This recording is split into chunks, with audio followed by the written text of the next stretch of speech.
نه تنها هواپیما بلکه پرنده هم از روی خونه خدا پرواز نمی‌کنن. حتی این فقط عدد شایعه است، چون در حال حاضر انواع هلیکوپترهای امنیتی از روی خونه خدا عبور می‌کنن.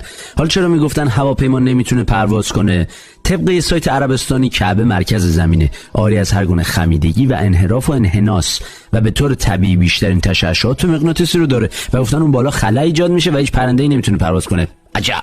اما علت اصلی چیز دیگه یه.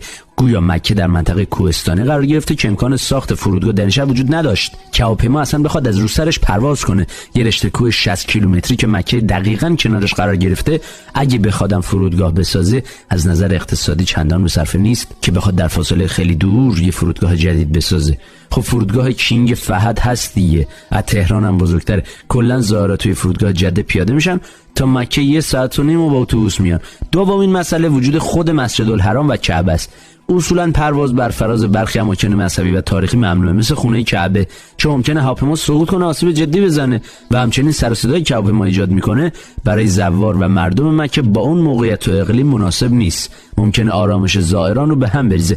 علت اصلی تر اینه. حالا اینا رو ولش کن. اگه یه روز رفتی خونه خدا، اولین جمله‌ای که بهش میگی چیه؟ اونو این پایین بنویس.